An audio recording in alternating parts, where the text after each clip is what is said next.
Hi everyone, and welcome to my fan commentary on the two-part pilot episode to Power Rangers Lost Galaxy, Quasar Quest.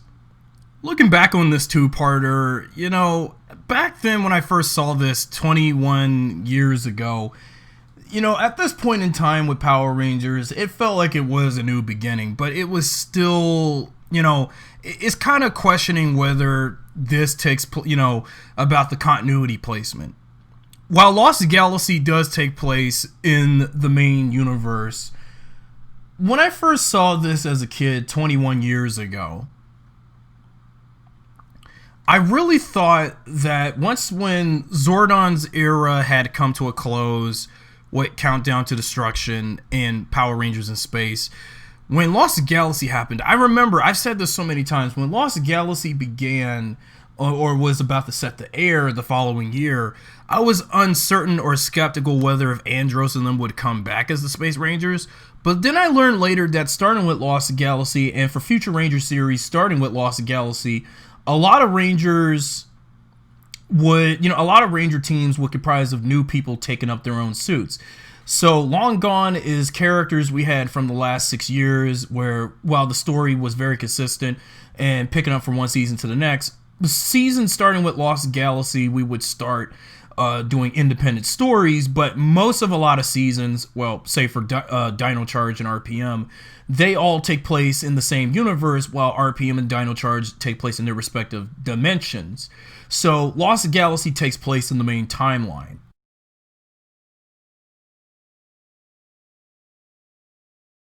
Also, Quasar Quest from the beginning of Lost Galaxy starts off way different because this is them setting up, new grounds for future Power Ranger series, and especially, with pilot episodes for the Post-Zordon Era, we would start off with new villains that are not tied to past villains, especially in this case with Furio and Scorpius. Okay, let's talk about the Lost Galaxy theme song again. Visually, the opening theme is good, but I'm still not a fan of the theme song. Although it is typical 90s Power Ranger theme tunes. Although the singer behind the Turbo theme song did this theme song in Lightspeed Rescue. Not only that,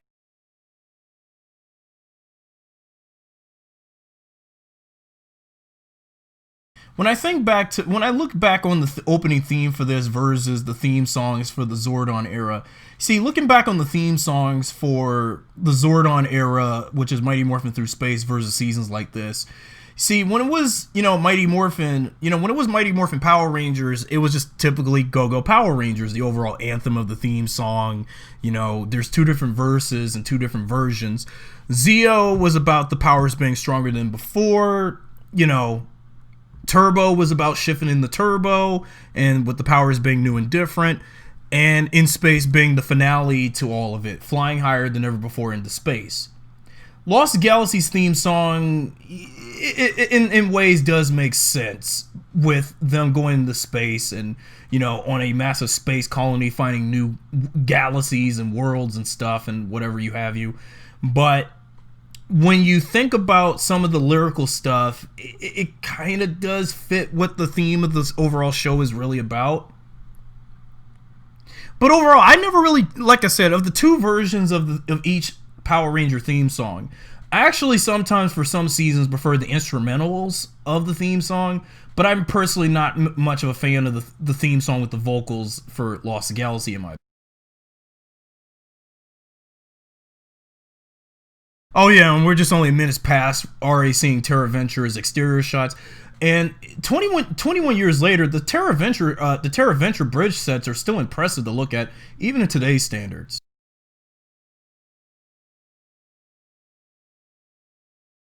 And that'll be the last time we'll ever see Earth for, Lost Galaxy. Well, see, the reason why I loved Lost Galaxy for so many years is it was going to be very, very different from typical Power Rangers, where a lot of teams all take place on Earth while the villains are mostly from space and stuff. Well, with the exceptions of the villains from Lightspeed Rescue, Mystic Force, and to a degree Operation Overdrive, and Jungle Fury's villains in RPM, where a lot of the villains were mostly, some of their villains were like either paranormal, supernatural demon villains like Mystic Force and Lightspeeds, or villains that were spiritually evil like Daishi and Camille from Jungle Fury. And also, when I look back on Lost Galaxy, it is like the Starship Troopers and Star Trek and Star Wars of Power Rangers. But particularly due to the fact, like I was saying back in my fan commentary, if you watch my fan commentary on the rescue mission, parts of Lost Galaxy took some inspiration from Starship Troopers in terms of the villains being bugs and Terra Venture's military being of that akin to that of the Starship Troopers. But when you have the Quasar sabers, like in times lighting up, when they do light up finishers with the Quasar sabers, it's kind of like something out of Star Wars with the lightsabers. You got the megaship being the Millennium Falcon sort of set again.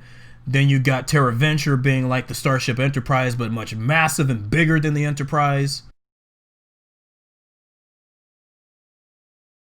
And, looking at this scene with Leo facing off a bunch of thugs that took that old lady's ticket to get onto the ship, looking back on this scene, it's cringe.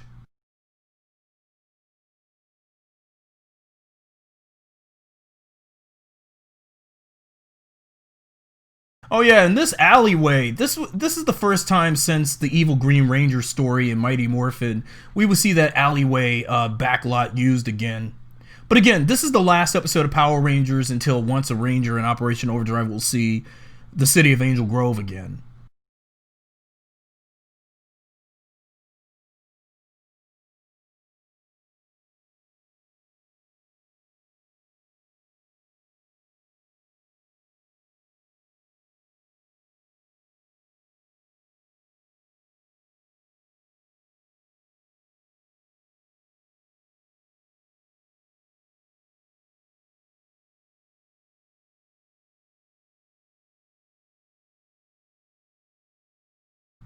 See, that's what I like about Leo. He's one Red Ranger with a heart of gold. Even though when he started off, he came off rash and impulsive, but when he sees someone getting, injured or mugged, he has the courage to save someone. But even though when he even had himself a little ass whooping a little bit by those 3 thugs that already took that lady's ticket. But then luckily, and see, that's another thing I liked about Leo. I mean, he wants to go up to Terra Venture to find a new world, like everybody else that's on board the colony. But then, of course, the hardships with him and Mike. And now, in retrospect, I still love the Terra Venture model set. And it's, of course, made by Stargate Films. Although I would say Stargate Films, they did a good job creating the Terra Venture model set. And I bet you they also did the interior bridge sets as well. But they also Stargate Films also did the Lightspeed Aquabase set in Lightspeed Rescue as well, for those who don't know.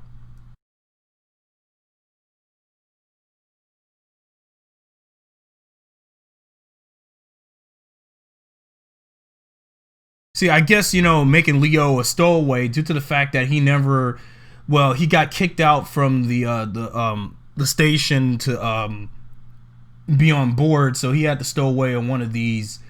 So therefore, but again, when Lost Galaxy comes to a close, and when we get Trakeena's Revenge and Legendary Battle, it's going to feel super redundant seeing Leo again on Earth twice. Knowing once you leave Earth and onto the new out into space onto a new world, you shouldn't come back to Earth at all. That's just the logic with Lost Galaxy, and one of the few cons, and me being over analytical about it again.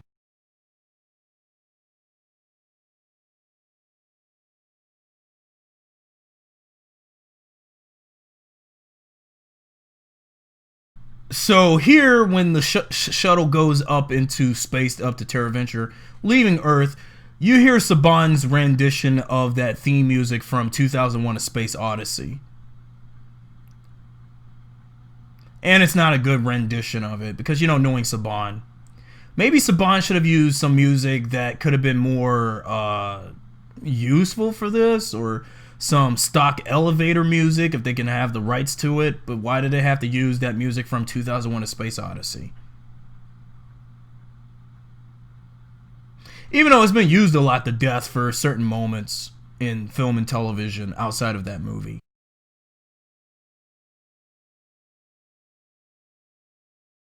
Because I remember, again, when I first saw Lost Galaxy as a kid, this was a unique, different kind of Power Rangers.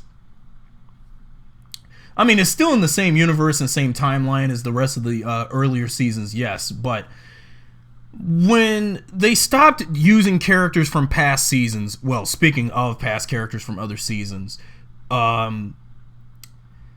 it felt like Power Rangers was going to be different once they were no longer having characters like Zordon in them again. But speaking of past characters, why is Bulk and Phenomenus still here? What's the point? And knowing to the fact, the Bulk and Skull stuff is like done. Gonzo, finito. And their storyline lasted 6 years.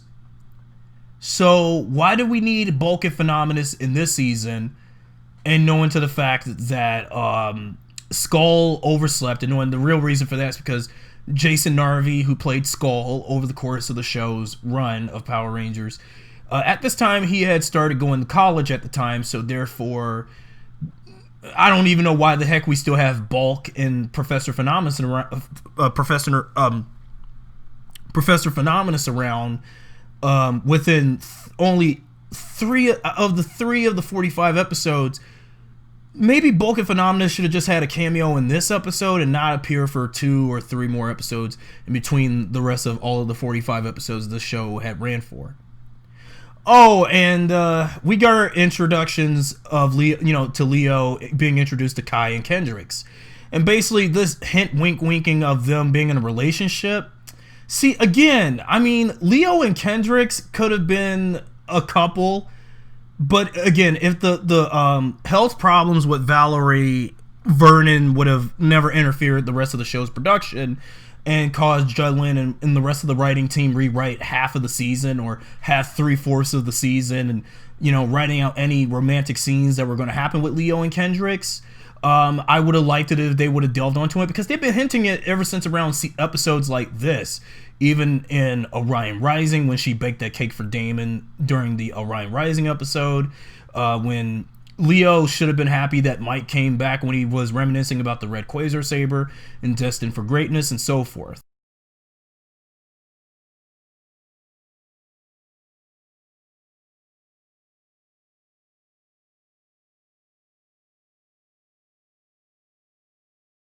Basically, watching part 1, this is like Starship Troopers with Power Rangers. Speaking of the Starship Trooper uniforms. Like I said again, back when I did my fan commentary on the rescue mission, out of order of LG episodes here, whenever I see, back then when I was watching Lost Galaxy, I never even heard about the movie Starship Troopers. But when I saw these uniforms, yeah, they were the 90s sci-fi military type uniforms, the helmets, the vest, the overall suit uniform, the blaster gun.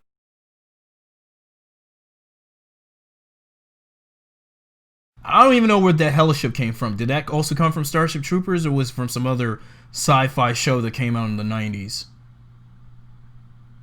And I think this is what made me love Lost Galaxy, was that they wanted to be more militaristic with Terra Venture. Because this was something that I know that Judd Lynn had envisioned, because I would say that with In Space, with the limited budget they had, they couldn't do this kind of stuff with In Space, so they waited until Lost Galaxy to do this stuff that they would do impossible. This is probably one of the reasons why I loved Lost Galaxy for so many years, even though despite the fact I'm a little burnt out about it right now at the moment of this. But looking back on these episodes again, but in commentary form, I want to talk about some of the things they got right versus what they got wrong, but then that's going to kill my over-enjoyment of watching the season again and again as I get older. But it's just the problem is that while they had the increased budget to do all this impossible stuff they couldn't do last season. And this is probably why I liked it Lost Galaxy a lot more than I did, any Power Rangers after this. And that's just me being a little nostalgia bias.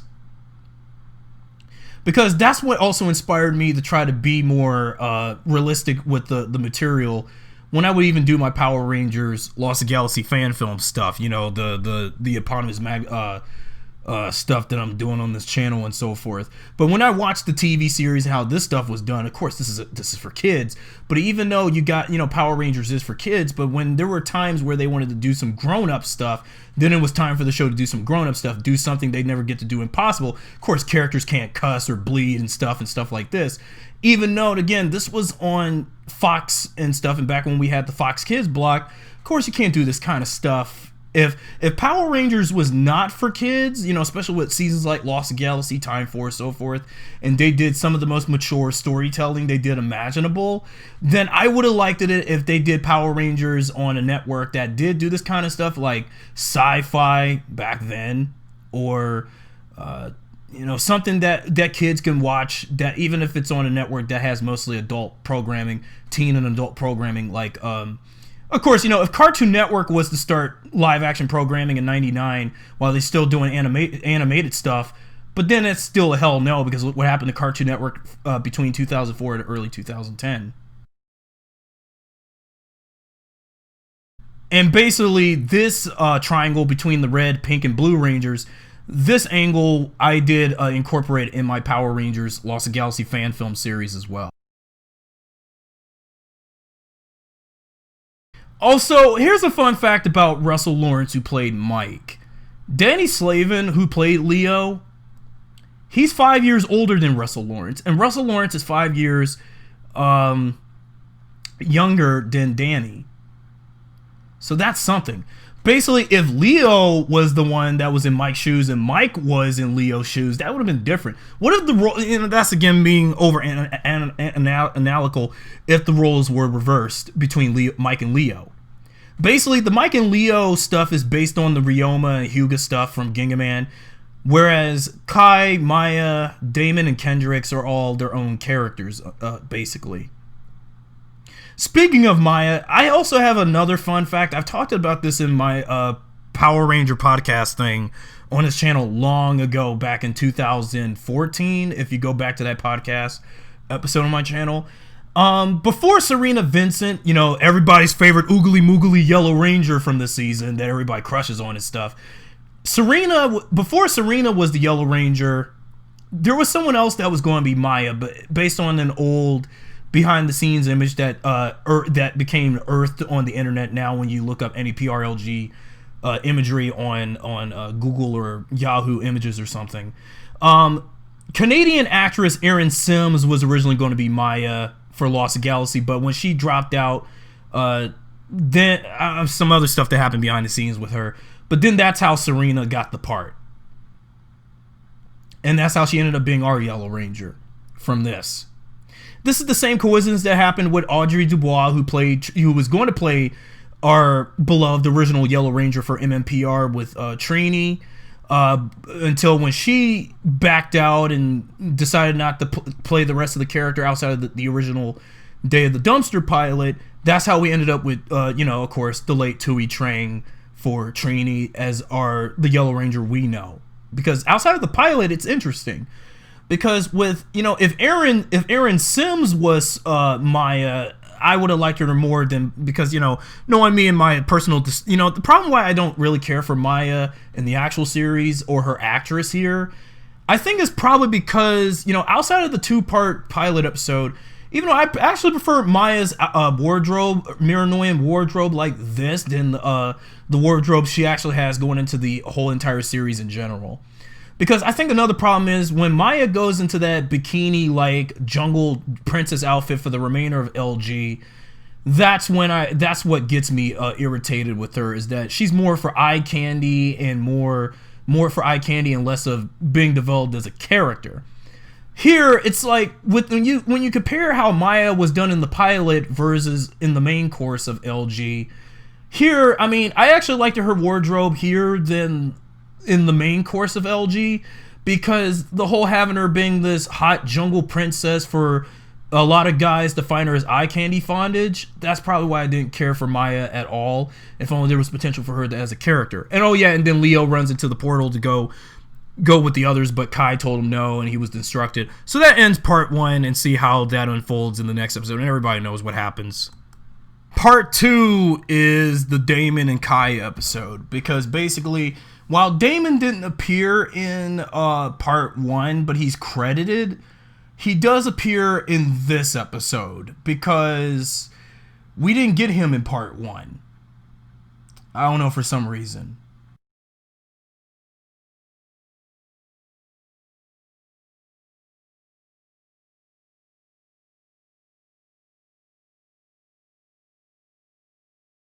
Although it's nice that they did the pilot, their version of Ginga Man's pilot very differently by adding the setup of Terra Venture's space colony, their military, the Quasar Sabers differently, the way how Scorpius and Furio all went the Quasar Sabers.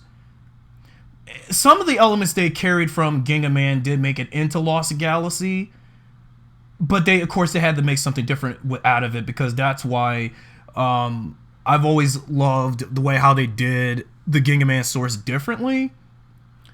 And also, this little small bit with Mike and Kendricks, that was also from Hyuga and Saya from Ginga Man, but of course it didn't go from nowhere. It didn't go nowhere, unfortunately.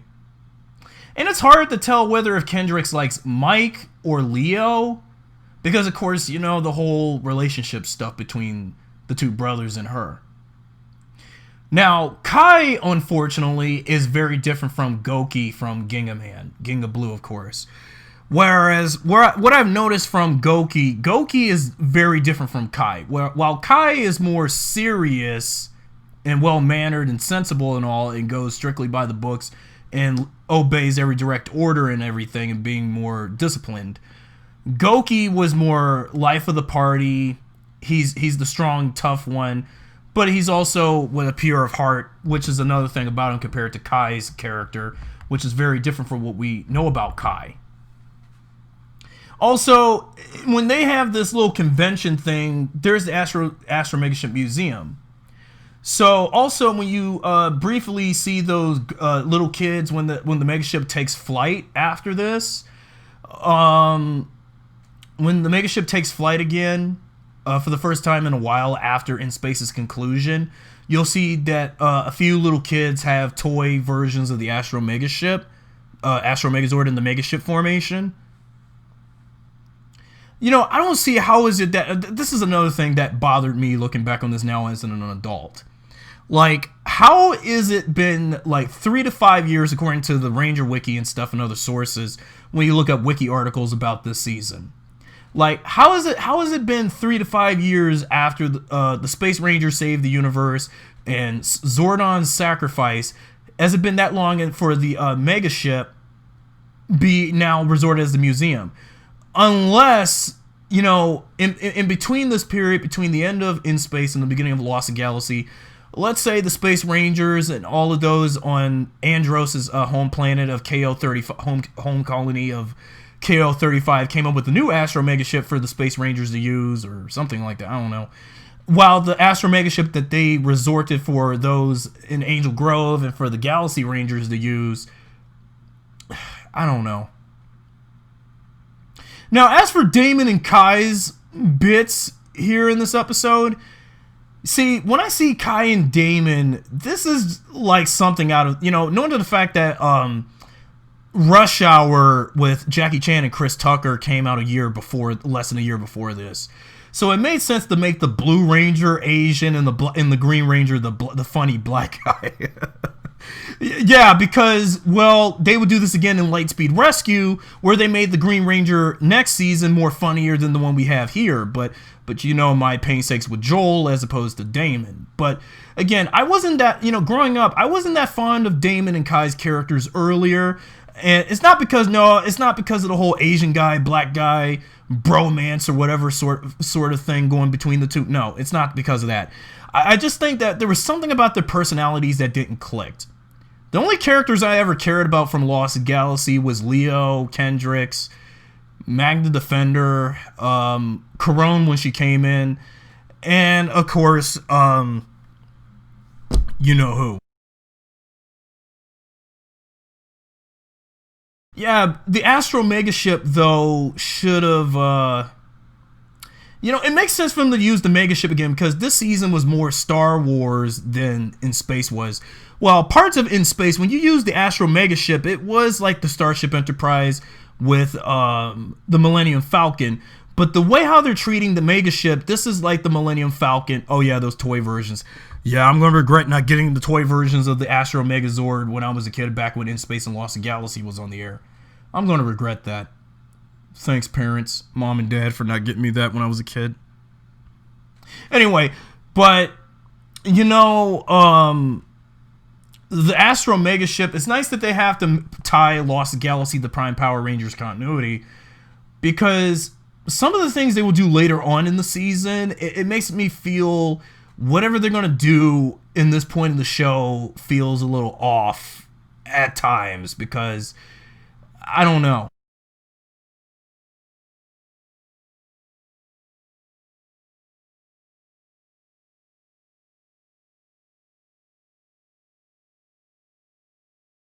This was Leo back in the beginning in the early episodes pre-Magna Defender. Because, when Leo was introduced and when he became the Red Ranger and when he saw his brother got swallowed into the pit of the planet by Furio's sword, because, of course, that was lifted from Gingaman. I don't even know if I go back and watch Gingaman and watch Ryoma remnants about his brother a lot and how he died. Oh, the actor who played Jera, he passed away sometime in the late 2000s or early 2010s. He was so old.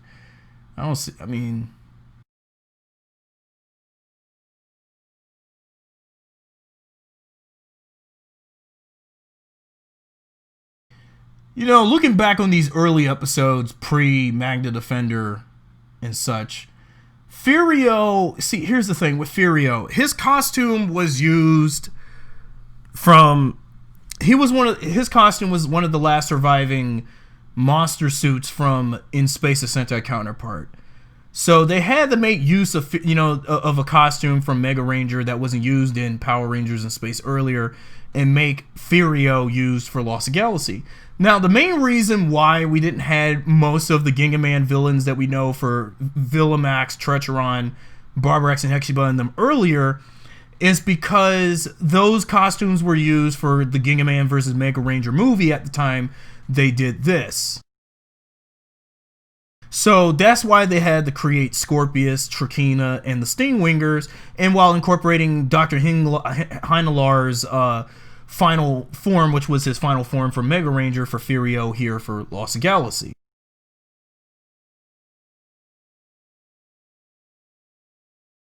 The way how they got the Quasar Sabers is way different than in Gingaman, because in Gingaman, that old sage gave the four Gingaman Sans Ryoma the Star Beast swords. But here in Lost Galaxy, this is why everybody loved, one of the few factors people loved about this season, is that when they pulled the sword from the stone, they got this Excalibur, King Arthur, Sword of the Stone sort of thing going for it.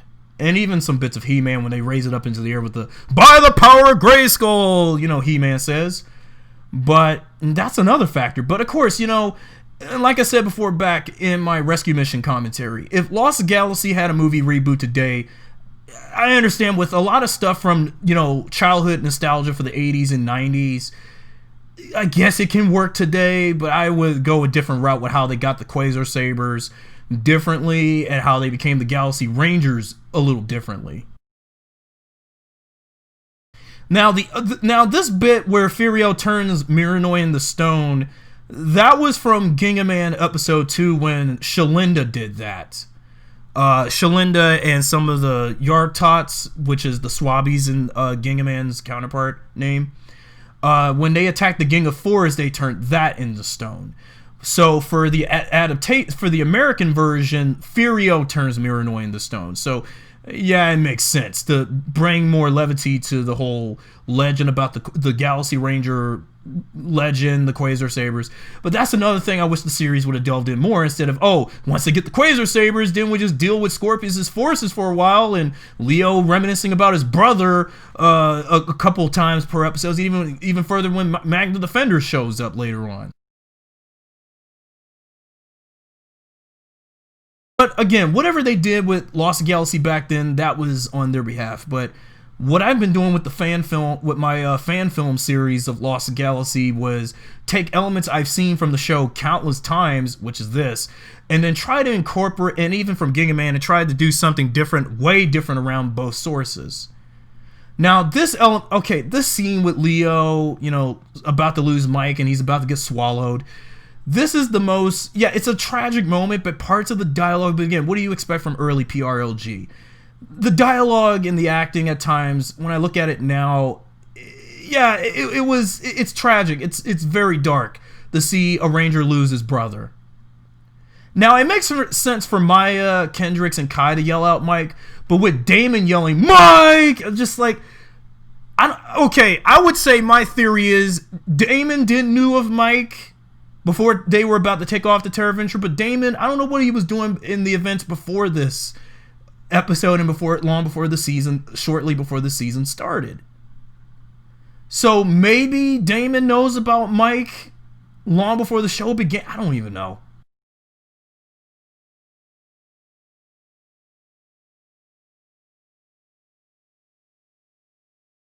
And see, this is what I was talking about when they start pulling off some Star Wars stuff with the Quasar Sabers.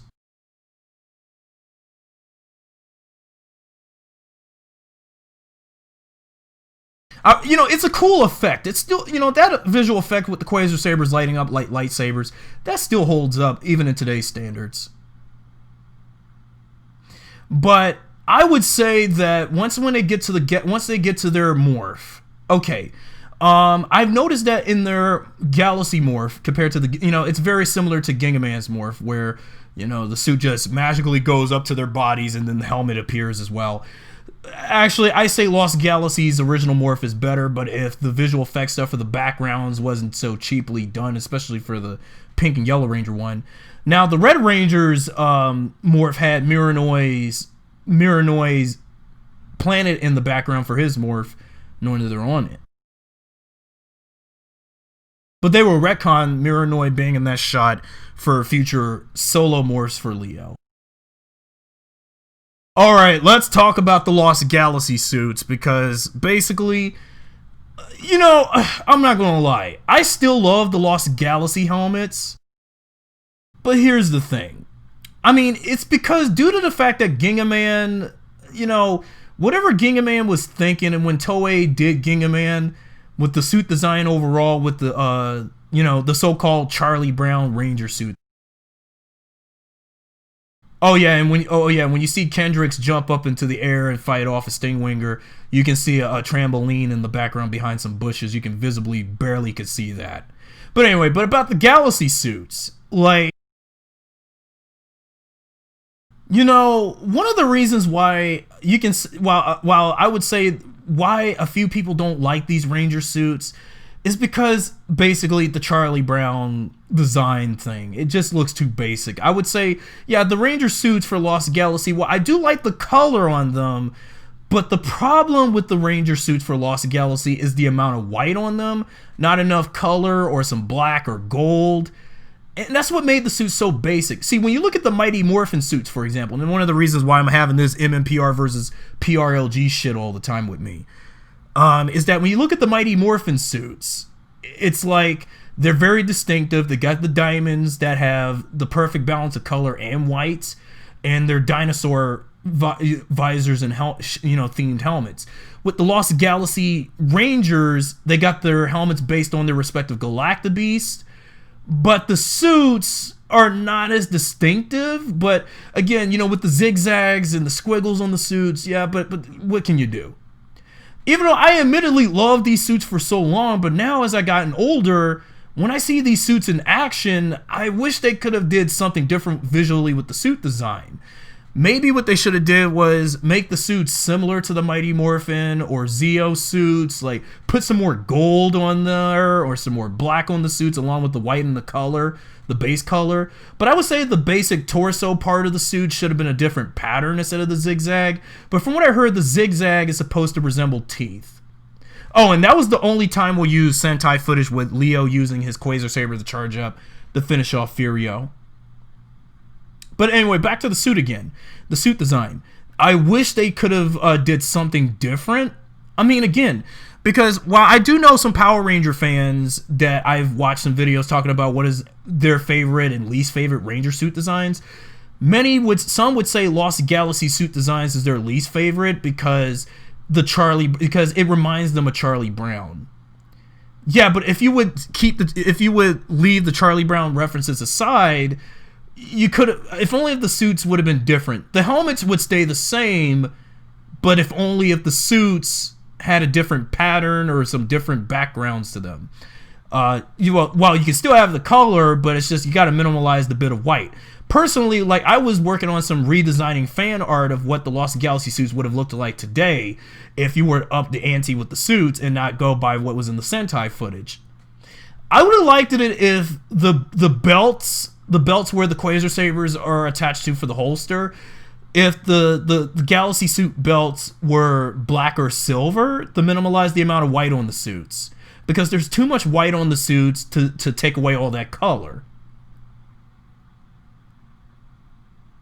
And maybe they should have did something similar like they did with the Zeo suits, the Zeo O-Ranger suits, where there would be some gold around the uniform. But that will be later on when they get the Lights of Orion later.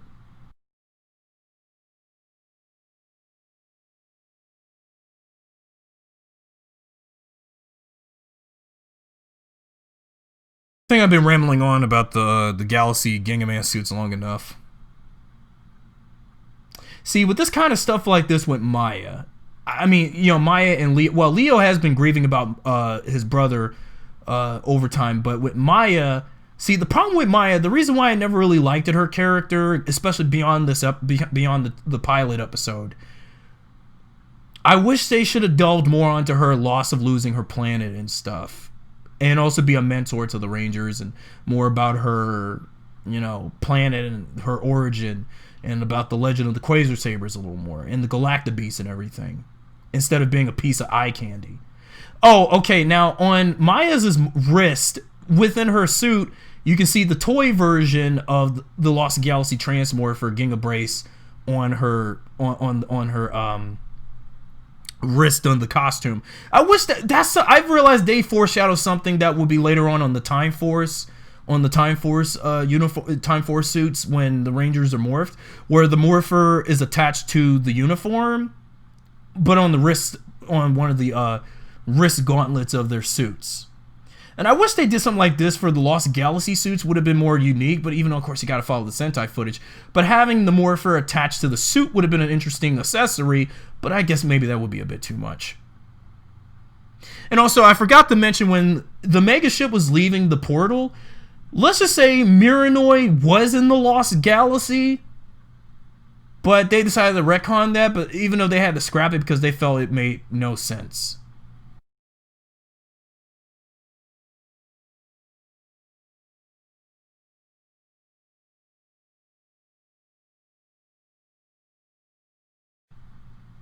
Of course, they had to chroma key some recycled footage of the Mega Ship flying from in space for this, and it's not really a good effect. Even though it's nice that they have the Astro Mega Ship again, but Andros and them won't come back until the team up and when the Psycho Rangers are brought up again. And now that we're going to be on this long exposition for them to find a new world, which this is probably why I liked the Lost Galaxy for so long, was that this was the only Power Rangers to not fully take place on Earth, but rather out all into space and across a lot of galaxies. Okay, Scorpius's design. Here's the thing with him. Every time I look at his design, I wish Scorpius could have been something else instead of whatever he is. And no wonder that's why they appointed Trakina as main villain for Lost Galaxy. And also, every time I look at his mouthpiece, it looks like particular genitalia with teeth, and it's disturbing. But whatever. But anyway, that was Quasar Quest. It was a strong start to Lost Galaxy, and it's, it sets up everything perfectly for what's yet to come. But if only they delved into more with Maya's character for the remainder of the season instead of being a piece of eye candy. And, of course, setting up massive parts of the status quo for future Power Ranger seasons, where we have to be less dependent on stuff from the past seasons and be more original.